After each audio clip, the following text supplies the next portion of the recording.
Selamat malam, Ibu Bapak Saudara-saudara yang harus bahagia. Saya ingatkan harus bahagia karena beruntung memiliki 3 hal. Yang pertama harus bahagia karena beruntung terlahir sebagai manusia. Yang kedua harus bahagia karena dalam perjalanan kehidupan ini beruntung mengenal Dhamma, ajaran guru besar, guru agung kita, the Buddha. Dan yang ketiga, harus bahagia karena kita beruntung masih hidup, masih bisa mencari pesangon sejati untuk dibawa pindah alam. Terimalah salam Dhamma dan Namo Buddhaya.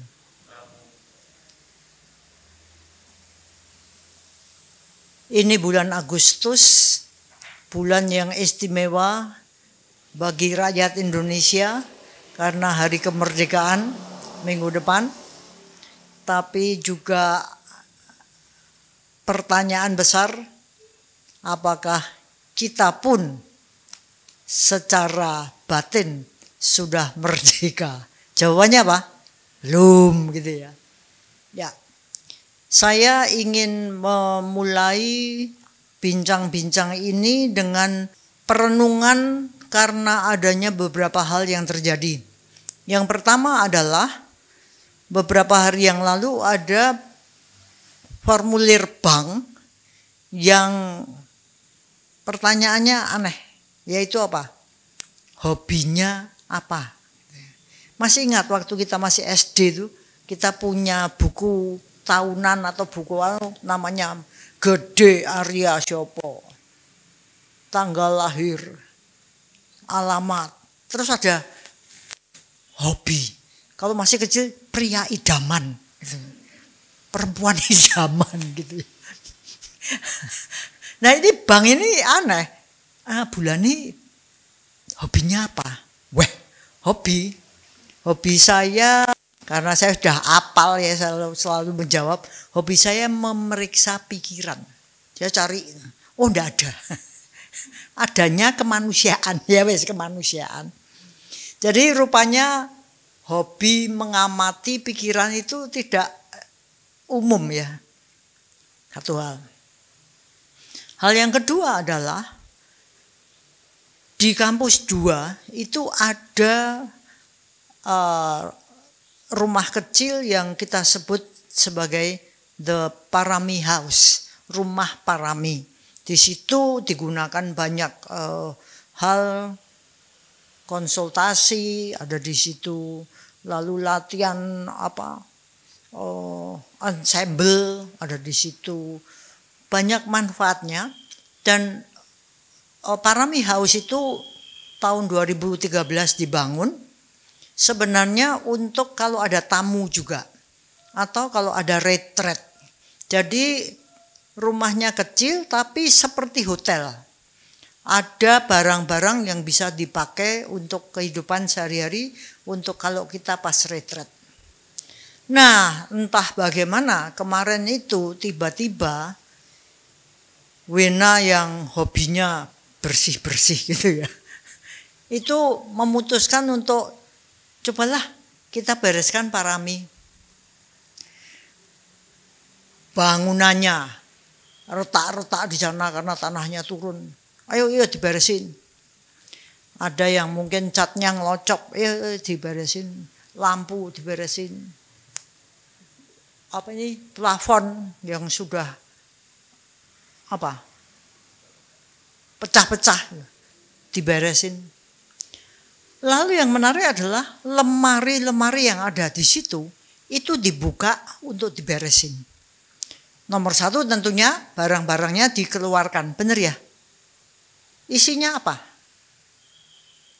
Isinya ternyata banyak banget. Tapi karena nggak pernah dipakai, jadinya nggak pernah ada yang tahu kondisi isi dari lemari itu. Tiba-tiba orang-orang yang mengeluarkan itu merasa, wah kita ini ternyata kaya, isinya banyak. kalau dipilah-pilah, wah, ini ada pen, tidak bisa dipakai. Ini ada gelas, ada yang gumpil. Ini ada alat yang pakai listrik colokan itu. Berkarat. Ada kotak, dibuka, kosong. Ada obat, kadaluarsa. Apa-apa yang ada di situ banyak sekali, tapi tidak semuanya ada manfaatnya. Bisa bayangkan, ibu bapak punya rumah, punya harta, belum tentu loh dibersihkan, belum tentu loh tahu apa, ya. Jadi waktu saya lihat itu,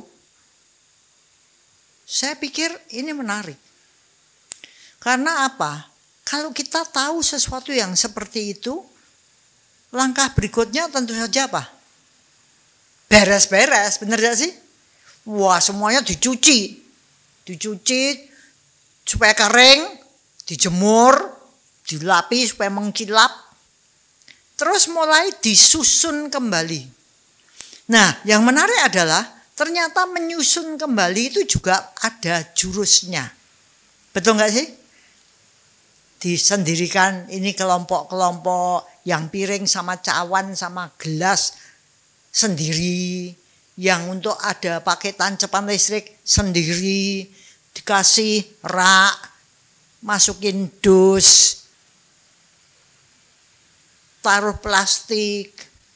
Kayaknya kemudian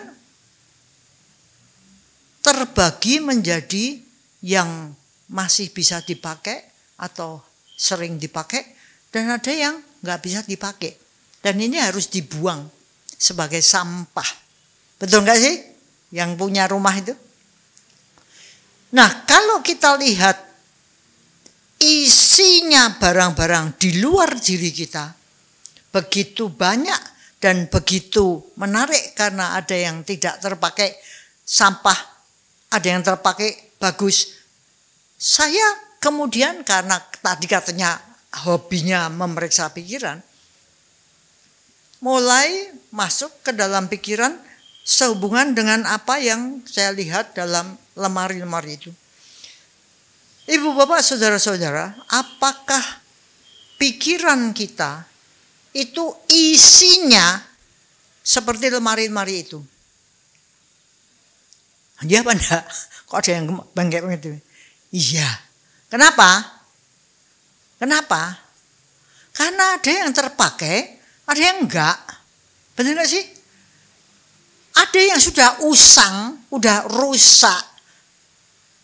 Ada yang masih baru. Tapi kalau pikiran ini seperti lemari tadi, isinya kita keluarkan, pikiran ini ibarat lemari, coba kita keluarkan isinya apa? Apa isi pikiran? Ada yang bisa jawab? Yang bikin kita gembira atau yang bikin kita sedih? Ayo apa? Ada hadiahnya tuh. Minta sama Romo Iko. Ada yang mau jawab? Berhadiah loh. Nibana, tapi cari sendiri-sendiri. Ya. Boleh saya katakan yang nomor satu jelas itu adalah buah pikir. Benar tidak sih?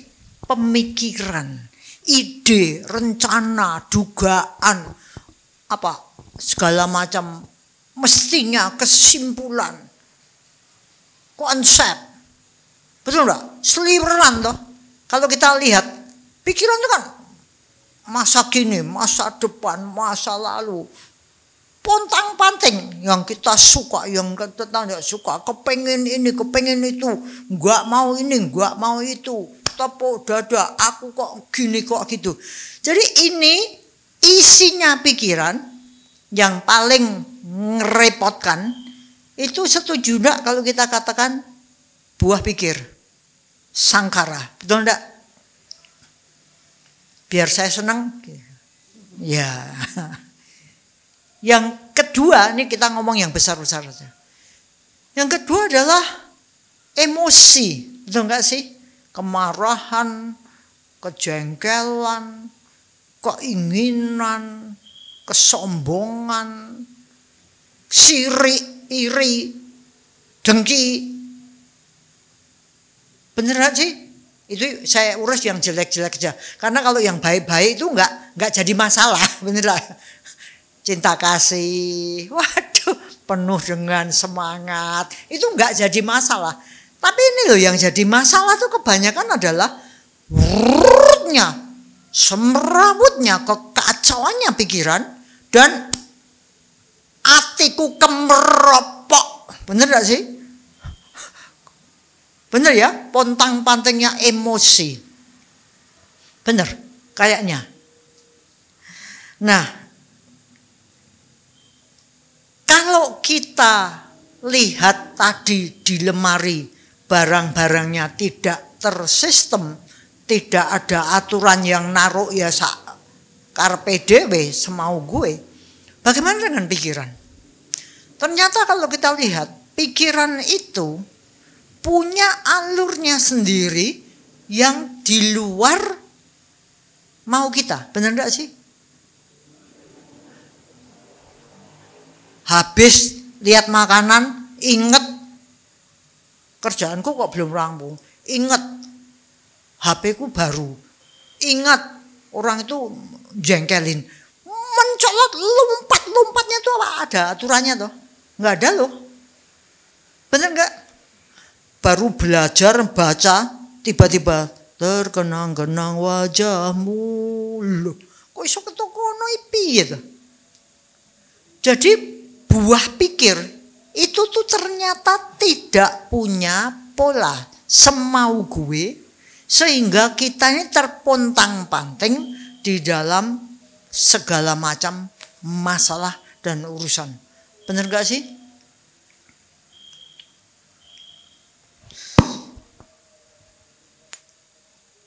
Kita juga bisa katakan bahwa isi pikiran itu bisanya muncul itu karena kita punya indera, mata melihat, twing, pikiran bisa muncul dengan satu buahnya. Benar tidak sih? Saya lihat Pak Putu, wih, kelihatannya sangat apa? Pak Putu, apa? Ganteng. Pak Putu sangat ganteng, ya. Tapi kalau yang dipatahkan hatinya oleh Pak Putu dulu, Pak Putu itu ganteng apa nih ngono ya. Jadi kita lihat bahwa masing-masing orang itu ternyata punya gayanya sendiri, punya buah pikirnya sendiri, caranya dia melihat kemudian ngapain itu sendiri-sendiri, benar gak sih?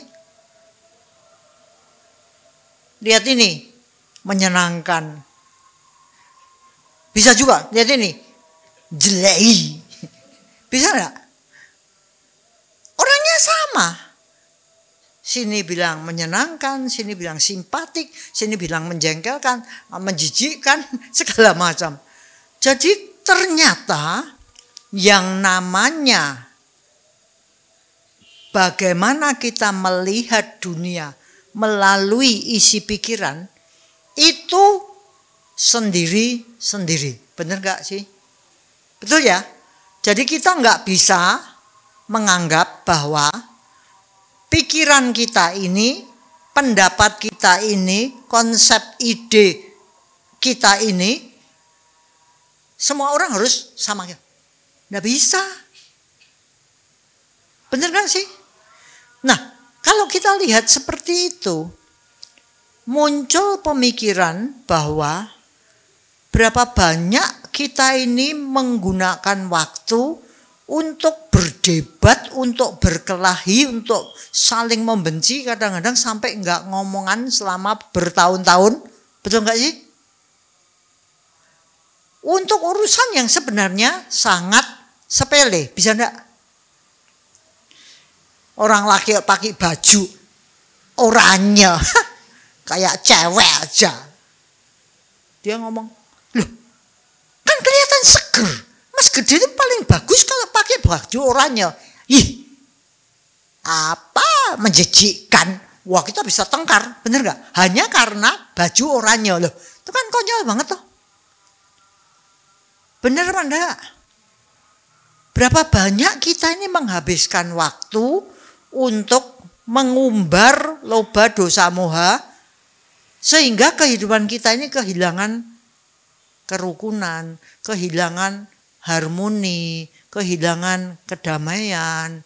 Karena saya menganggap semua orang harus setuju dengan saya. Betul nggak sih? Itu seharusnya diginikan. Ah ya enggak digitukan. Digitukan. Wah, tengkar. Terus kita bisa-bisa nggak ngomongan. 10 tahun kemudian, kalau orang tanya, kamu kok nggak ngomongan sih sama si gede? Ya memang, loh kenapa? Kenapa ya? Udah lupa. Tapi sampai sekarang saya tetap nggak ngomongan sama gede. Mungkin enggak? Konyol enggak sih kalau kita pikir-pikir? Sama dengan tadi loh. Punya barang-barang banyak. Tapi ternyata tidak terpakai. Nah, melalui pengamatan ini, bisa enggak kalau kita sampai pada kesimpulan bahwa ternyata pikiran kita ini carut-marut, kacau balau, dan perlu dibereskan seperti tadi barang-barang yang dikeluarkan dari almari. Setuju enggak sih kalau kita bilang gitu? Setuju ya? Yuk beresin pikiran. Karena banyak pemikiran kita, buah pikir kita, emosi kita, dugaan kita, dan segalanya. Itu sebenarnya orang kanggo gawe, nggak ada gunanya. Kenapa bisa seperti itu?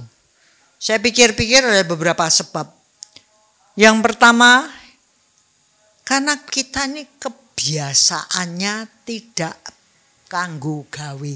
Kebiasaannya tidak banyak gunanya. Misalnya apa? Kebiasaan kita ini kepo, mau tahu urusan orang. Oh ya, apa enggak sih? Kita ini seperti pemulung. Apa-apa mau diambil, mau diurusi. Benar enggak sih?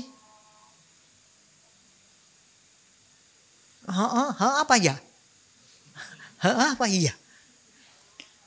Yang harus diurusi, kita enggak ngurusi loh.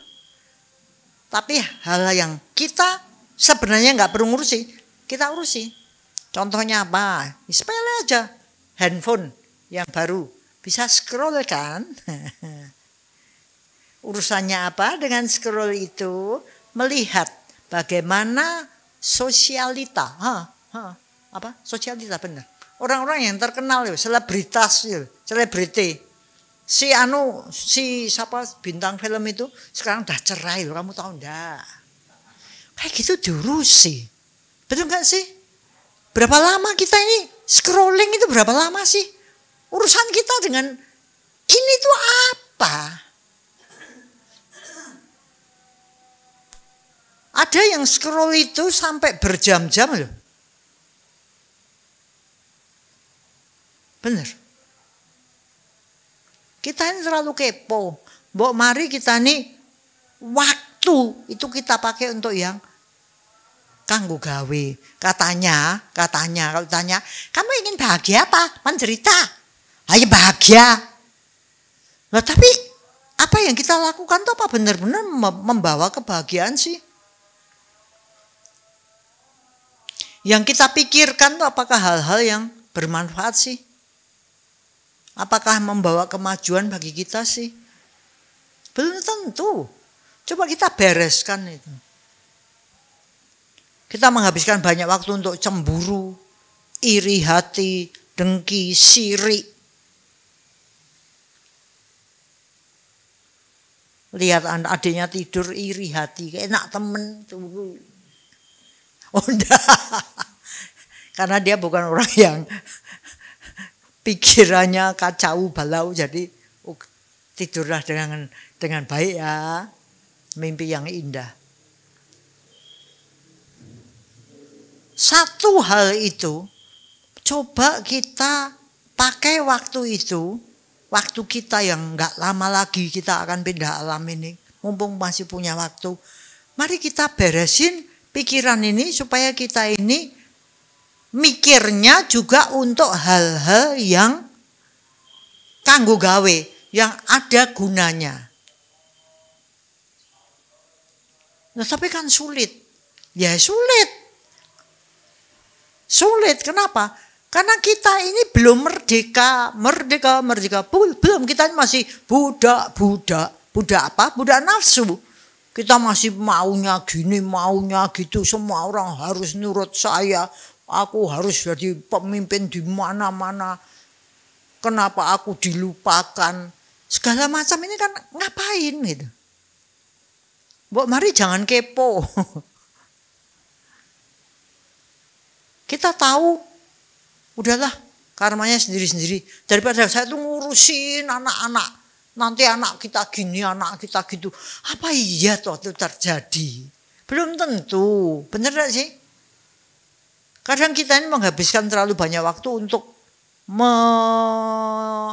mengkhawatirkan masa depan. Besok gimana? Saya paling geli kalau dikatakan bulan ini. Ini apa rencana bulan ini dalam 5 tahun ke depan? 5 tahun ke depan, 5 jam, 5 menit yang akan datang aja belum tentu saya tetap hidup. Benar enggak? Kalau dalam bisnis kan 5 tahun ke depan. Ada baiknya memang memikirkan masa depan untuk menata masa kini. Itu benar. Tapi kalau melihat ke depan untuk dikhawatirkan, lah itu kan kepo. Bisa lihat bedanya enggak sih? Saya memikirkan masa depan supaya saya bisa menata masa kini. Itu yang ada adalah rencana yang matang, rencana yang bagus, dengan segala macam pertimbangan, tapi tidak dengan menggigit seakan-akan masa depan tuh ada di dalam genggaman saya ini. Kalau enggak saya pikirkan nanti gimana? Emangnya kita ini siapa? Masa depan tuh apa kita tuh berkuasa toh? Enggak loh. Emangnya kita ini Buddha? Saya sekarang umur saya lebih dari 9 windu. Kalau ditanya 10 tahun lalu, 20 tahun yang lalu, bisa enggak bayangkan Cik Lani ada dalam posisi sekarang ini? Enggak bisa. Waktu itu saya masih sering sakit-sakitan. Kenapa pikiran saya masih kacau balau?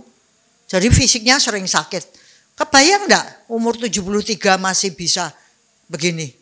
Enggak kebayang, pikir saya mati umur 35, apalagi sudah diramal mati muda. Tapi kalau karma kita ganti, ya usia ganti, nasib ganti, kondisi fisik ganti, segala macam bisa ganti. Karena apa? Karena ada sesuatu yang kita lakukan. Makanya bagus sekali kalau kita mulai belajar. Karma adalah matriks. Karma itu jalurnya tuh kayak bola gini ya. Jadi kemana-mana gitu loh. Bukan gini, nanti kita akan gini. Enggak, kemungkinannya tuh waduh segala macam. Jadi dengan cara gitu gimana? Hidup lebih mantap. Buddha sudah mengajarkan karma is matrix. Karma ini begitu kita gerak, semuanya alam ini gerak. Saya melangkah salah. Yang celaka itu bukan urusan ini. Bisa banyak urusan jadi kacau balau. Saya melangkah benar. Yang tadinya salah bisa terus terbantu jadi benar. Benar enggak sih? Kalau sesuatu itu mau runtuh, terus saya kasih cagak satu, itu Yono paling pinter kalau ini diginikan aja supaya tidak jatuh. Bisa ya? Tidak jatuh. Bisa. Karena dia tahu kekuatannya terletak di sini. Kalau ini ambiar, sogok cepat. nggak jadi jatuh. Sebaliknya sesuatu yang kelihatan kokoh, satu diambil, runtuh itu bangunan. Bisa enggak? Bisa loh. Karma itu asik dah. Maka kalau kita daripada repot-repot mikirin yang akan datang, yang tanda tanya besar, mbok kita ini mikir masa sekarang ini. Jauh lebih bagus loh. Besok aku ulangannya gimana ya? Daripada pusing-pusing apa belajar. Kan gitu ya. Itu tadi saya pikir-pikir untuk saya sendiri, untuk bisa merawat atau membereskan pikiran.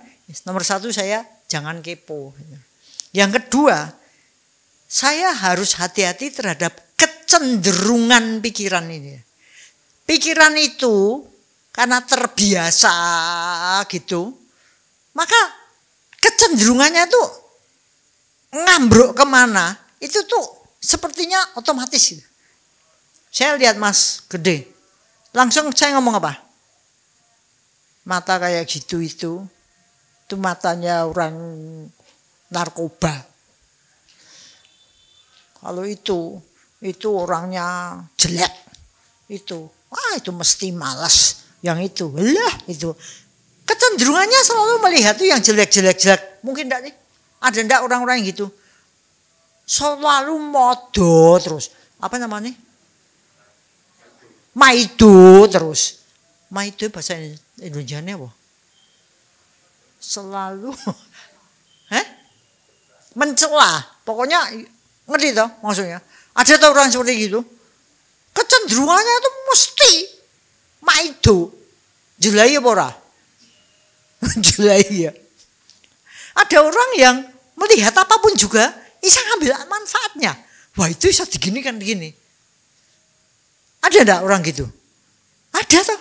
Orang yang dikatakan positive thinking.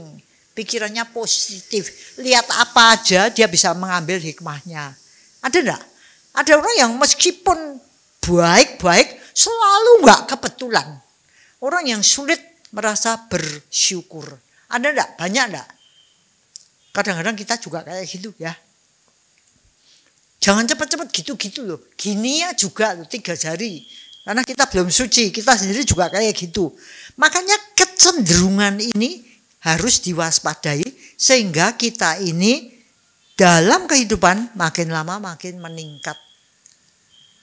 Bukan cuman meningkat duitnya, bukan cuman meningkat kekayaannya, tapi juga meningkat kualitas batinnya. Sehingga kita lebih bisa hidup tentram, aman, damai, sekalipun kondisi mungkin pas-pasan, dibandingkan dengan orang-orang yang mungkin punya banyak, mungkin punya 1000 alasan untuk bersyukur, tapi dia punya 1.000.000 alasan untuk tidak bersyukur. Ada ndak orang gitu? Lah kowe iki gak sing mbok pikir iki apa? Lampuh. Lah wong kowe iki ya wis kepenak, sudah enak dan lah tapi kan gitu toh, orang-orang yang sakit jiwa itu menurut psikologi itu orang-orang yang tapi gitu. Jadi selalu nggak bisa ngambil manfaat. Kamu ini kan sudah beruntung. Iya sih, tapi kamu punya mobil ya sudah bagus. Ya tapi mobil saya itu bukan Mercedes. Kamu kan udah punya rumah bagus. Ya tapi kan cuman ndak loteng. Tetap aja ngerti, kurang terus. Kalau gitu orang enggak boleh berjuang. Lo berjuanglah tapi jangan merasa kurang. Ngerti enggak maksudnya? Nah, kalau saya sudah merasa cukup kan saya enggak berjuang. Itu namanya malas. Betul enggak? Ini sudah bagus. Kita syukuri dong. Kita merasakan, aduh, alhamdulillah kan gitu ya. Syukurlah. Tapi bisa lebih bagus. Ayo kita berjuang. Tapi bukan gigit gitu. Kita berjuang itu dengan semangat, bukan dengan nafsu. Lain loh. Lain loh itu. Ya, jadi mari kita bangun kecenderungan untuk dapat manfaat. Dapat manfaat. Yang nomor 2. Yang nomor 3, apa yang membuat kita ini jadi banyak masalah, jadi banyak penderitaan? Itu karena pikiran kita tidak dilatih untuk punya kesadaran. Sadar. Kalau kita marah, cilan. Sadar. Iki wis sadar. Bisa terjadi. Sabar. Iki wis sabar. Sadar dan sabar itu harta yang luar biasa. Ya. Itu sebabnya pikiran harus dilatih. Dilatih apa? Untuk tidak liar. Caranya gimana? Caranya ya tadi sadar dan sabar. Itu dipasang. Begitu kita sadar pikiran kok sudah maut, pikiran kok sudah banyak kekhawatiran, pikiran kok sudah banyak keserakahan, pikiran kok sudah banyak dengki, sirik, iri hati, whoops, stop. Caranya stop gimana? Kembali ke nafas. Kita punya kebijaksanaan di counter, dilawan dengan lawannya itu tadi. Tapi yang paling penting itu adalah pelajarannya Shaolin. Ya. Shaolin itu kayak kungfu gitu. Yaitu apa? Fisiknya gerak. Kita kan enggak. Orang yang khawatirnya banyak segala macam. Itu kan orang yang enggak gerak. Toh. Cuman mikir. Harusnya ciat. Gitu. Kenapa? Supaya hormon-hormon semangat. Ini kan kita punya. Apa namanya? Ada yang kata adrenalin, oksitosin, segala macam yang membuat tubuh ini mengeluarkan enzim atau zat yang kita agak happy. Bisa bayangkan? Jangan heran kalau orang yang gini terus banyak overthinking. Tapi kalau kuyon, ambil ondo. Gimana dia mau overthinking, mau mikirannya habis itu baru kuwi kan lho Yan. Oh iya. Penuh dengan karma baik.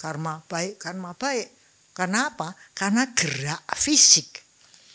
Itu sebabnya beberapa waktu ini Wena dan saya pagi-pagi Endang juga mulai mendisiplinkan diri untuk chat. 1, 2, 3, 4. Tujuannya apa? Supaya pikiran juga terlatih untuk disiplin. Stop. Alright, done. Nyapu. Jangan main laptop, nge-game. Gerak fisik. Seperti itu? Cocok enggak? Satu hal lagi. Seringkali penderitaan kita, kekacauan kita, itu disebabkan karena kita tidak tahu bahwa yang namanya kebenaran, kita ini kan selalu ngomong gitu, aku kan bener, heta, aku bener toh, kita tuh pokoknya aku yang bener, secara kowe, bener aku. Ada 2 kubu yang berbeda. Kubu yang pertama adalah kebenaran subjektif. Aku ngarani bener, menurut aku itu bener. Itu namanya kebenaran yang subjektif, menurut aku. Tapi jangan lupa, karena tadi kita tahu orang punya pikiran sendiri-sendiri, ada juga kebenaran yang namanya objektif. Tenane tenan, benere bener. Jeder. Kowe iki ngapa to? Lawang kok dibanting? Siapa yang banting lawang? Itu pintunya terlepas pas ada angin, der. Mungkin enggak? Terus saya ngomongnya gimana? Lawang rasa dibanting-banting. Nek nesu aja ngono kuwi. Sing nesui sapa?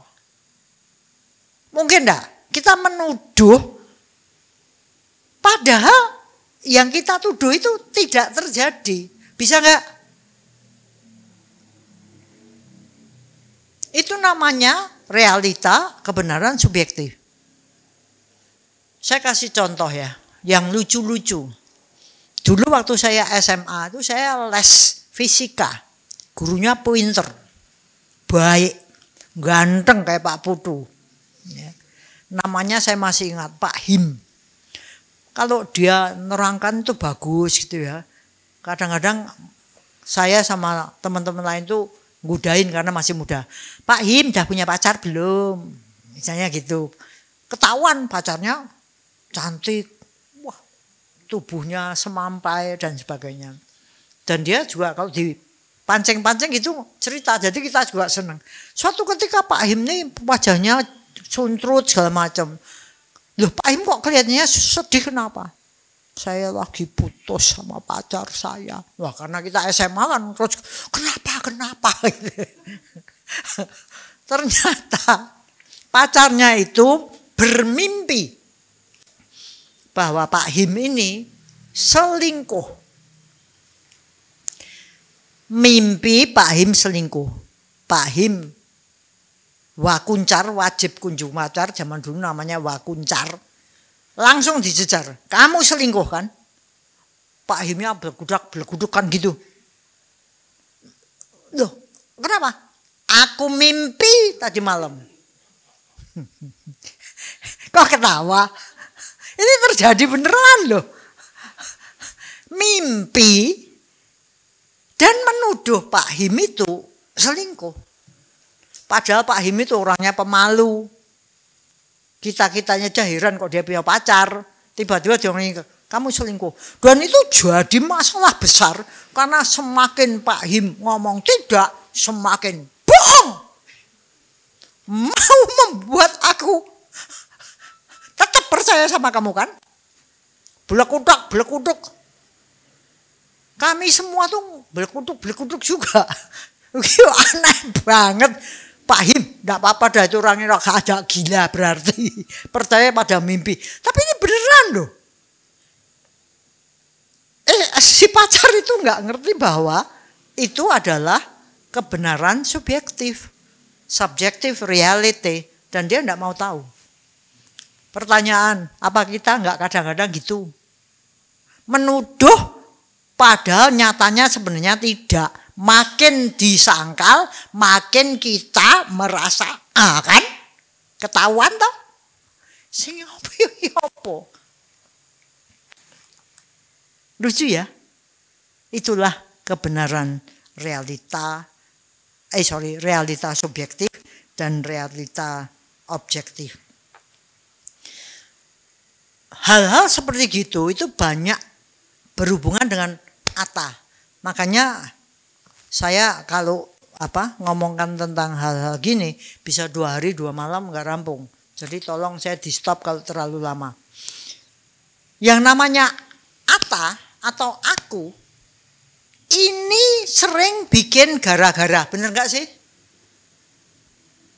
Aku kan sing bener. Tadi aku mimpi kamu selingkuh. Katanya kamu cinta sama aku. Belekuduk. Sejak kapan aku nih selingkuh? Buktinya? Lah ya buktinya apa? Semalam aku mimpi. Piye lagi?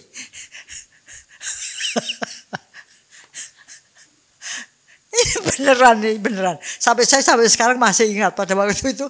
Aduh 50 tahun lalu ya. Hati-hati dengan tuduhan, hati-hati dengan realita subjektif itu. Menurut aku benar, tapi belum tentu tenane sesungguhnya itu benar. Contoh yang kedua, saya kasih contoh saya yang jelek-jelek saya aja ya supaya nanti enggak dianggap saya gimana.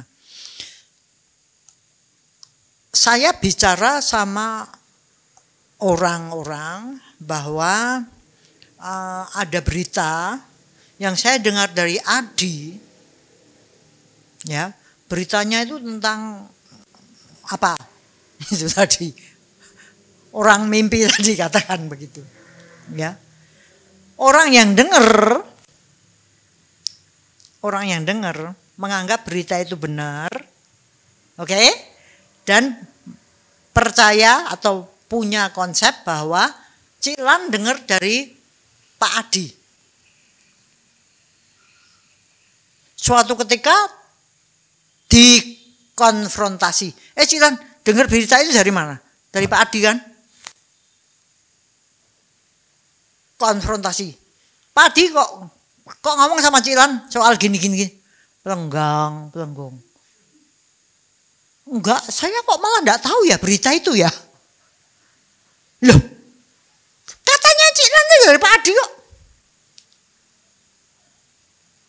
Panggil. Cilan dipanggil. Ya toh Cilan. Pak Adi itu yang ngomong. Iya. Loh, itu ngomongnya di meja makan.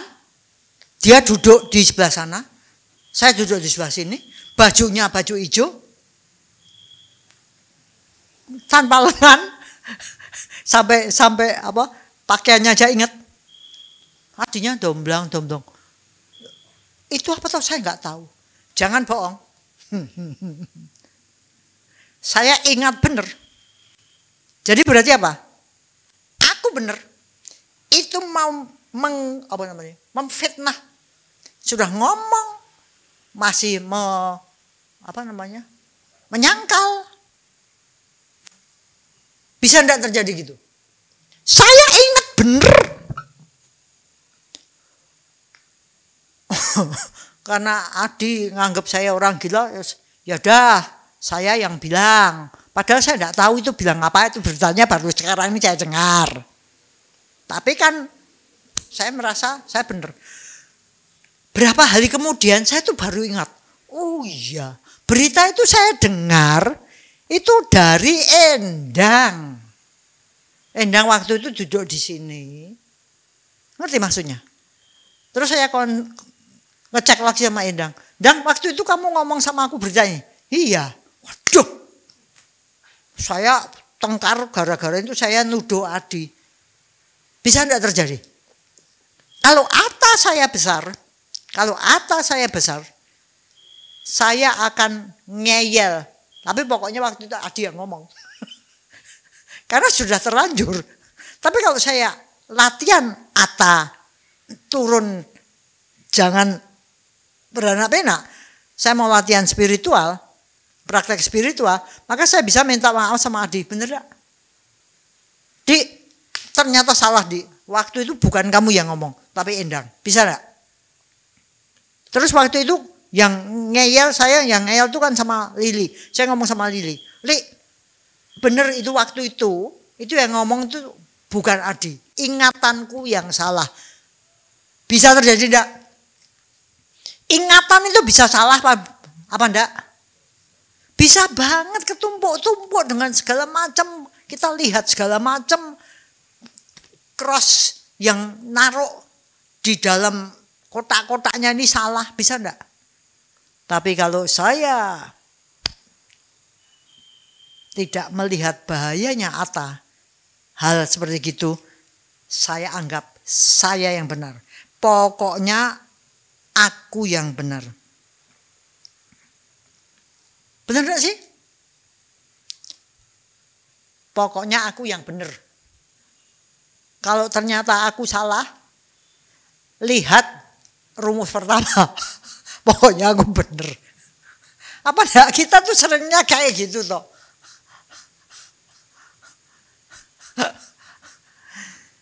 Nah, itu cerita yang kedua. Cerita yang ketiga. Saya ini sekarang fisiknya lebih hebat, lebih baik, lebih sehat karena saya menjaga pikiran supaya sehat, supaya kuat. Bisa enggak terjadi? Saya sehat karena pikiran saya jaga sehat. sehingga fisik saya tidak sakit-sakitan. Bisa enggak? Waktu kita sekolah, dulu diomong apa? Di dalam tubuh yang sehat terdapat jiwa yang sehat. Sekarang kenal Dhamma kita ngerti bahwa itu salah. Di dalam tubuh yang sehat belum tentu pikirannya sehat. Di dalam pikiran yang sehat lebih banyak fisiknya jadi sehat. Kan gitu toh. Yang benar kan itu toh. Jadi saya pikir guru-guru itu juga agak dosanya agak banyak kalau ngajari yang salah gitu ya.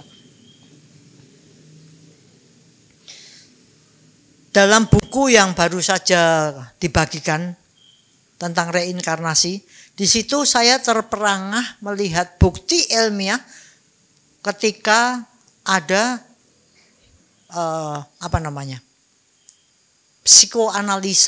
analis atau hipnoterapis gitu ya, yang membuktikan betapa pikiran itu menguasai fisik. Itu sebabnya ada istilah psikosomatis. Soma itu penyakit, psiko itu psikis. Jadi penyakit yang disebabkan oleh psikis. Jadi di dalam orang dihipnotis itu jeret gitu, dianukan masa lalu dan sebagainya untuk membuktikan kehidupan masa lalu. Dia cerita matinya tuh terbakar. Nah, waktu terapis ini menyentuh fisiknya, dalam kondisi dia cerita, aku waktu itu terbakar. Tubuh ini menjadi melepuh. Luar biasa ya. Dia cerita, tubuhku terbakar. Api panas sekali. Terapisnya nyentuh gini. Sini langsung bentuk apa? Bentuknya tuh seperti melepuh. Padahal cuma dipegang, nggak ada api. Tapi begitu hebatnya pikiran merasakan panasnya api, fisiknya terbakar. Meskipun kalau dia sudah keluar dari situ, ini sembuh lagi. Jadi nggak bohong loh kalau dikatakan psikosomatis. Saya dulu gara-gara pikiran saya liar tidak terkendali, saya tidak mengisi dengan hal-hal baik, isinya pikiran itu barang-barang busuk sampah, maka tubuh itu lebih sering sakit. Mas sakit, piut sakit, bisa muntah darah. Apa? Yang agak ayan namanya apa? Epilepsi, tapi bentuknya bukan yang berbusa-busa. Tiba-tiba teng itu bisa. Namamu siapa? Aku bisa lupa beneran. Wajahku kayak apa gitu, aku lupa beneran. Jadi lihat kaca gitu, ada kaca gitu. Hei, ternyata itu saya sendiri. Pernah terjadi. Saya sudah kenal Dhamma, kenal pola pikir yang baik, bisa meditasi, belajar hal-hal yang objektif reality. Suatu ketika epilepsinya udah nggak ada tuh. Di MRI nggak reneng tenane di Semarang karena apa yang meng-MRI teman saya sendiri. Aku dulu kena epilepsi. Enggak ada sudah. Saya menganggap itu ya kalau pikiran kita berubah kira-kira loh. Jalur-jalur utamanya yang tadinya ngeheng atau konslet itu mungkin kembali beres. Kita nggak tahu, ya. Hal yang lain adalah saya sendiri mulai hati-hati dengan bahasa, karena ku itu banyak bikin masalah. Benar nggak sih? Kalau saya diomongin HP-nya gede hilang. Oh, saya dengan sangat bijaksana ngomong, ora apa-apa, gede, semuanya anicca, bisa terjadi. Laptop hilang, enggak apa-apa, itu anicca. Tapi kalau laptopku yang hilang, nah jadi masalah. HP-ku yang rusak jadi masalah. Benar gak sih?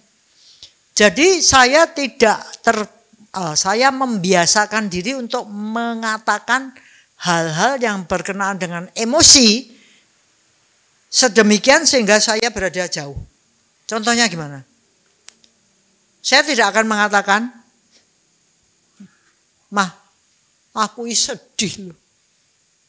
Saya tidak akan mengatakan itu. Karena begitu saya mengatakan aku ini sedih, seakan-akan aku dan kesedihan itu nempel. Jadi saya akan mengatakan, "Mah, ada kesedihan di hati, di pikiran." Ngerti maksudnya? Ada kesedihan di pikiran.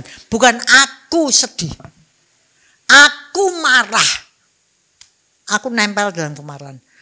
Saya sekarang terbiasa dengan ada kemarahan. Jadi saya bisa ngontrol kemarahan ini untuk tidak mubal jadi membesar. Ada kemarahan. Dia mati, nanti kan hilang.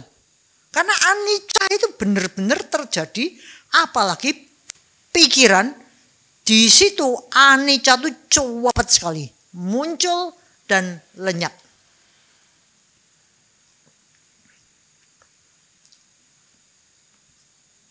Itu satu hal lagi. Hal yang lain berkenaan dengan apa yang sering saya lihat di sekitar atau ngomong-ngomong dengan para psikolog, psikiater, adanya banyak orang sekarang depresi. Depresi kenapa? Misalnya ada yang depresi karena pensiun. Ini banyak terjadi menurut teman saya yang psikiater. Kenapa?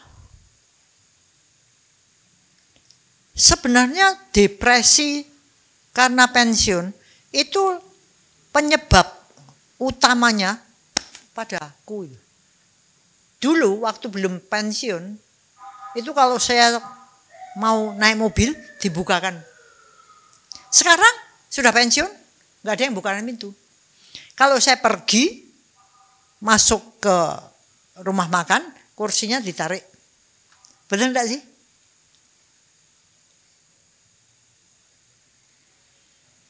Aku dulu dianggap penting, sekarang sudah enggak. Itu yang menyebabkan depresi.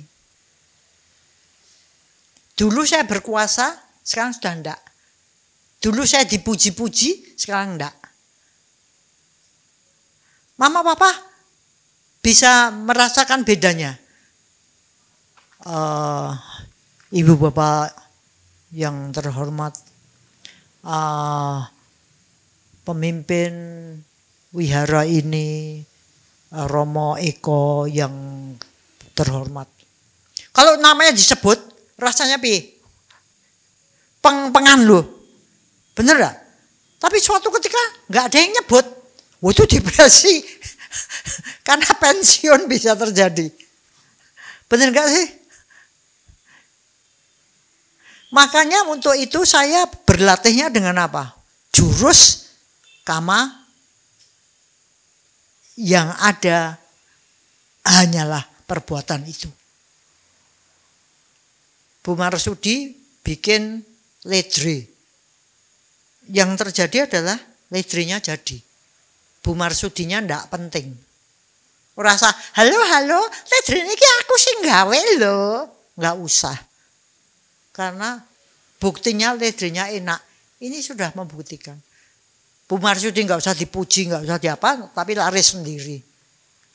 Misalnya seperti itu. Jadi dikatakan pada waktu kita melakukan karma, pelaku sudah tidak ada. Kan sudah dilepas. Yang ada adalah perbuatan itu sendiri. Wah itu jeru ya, latihannya tuh dalam itu. Maka tidak banyak penderitaan kalau kita melepaskan karma itu menjadi perbuatannya sendiri. Ini tidak usah dianggap penting. Ada. Melakukan. Tapi nggak usah dianggap penting.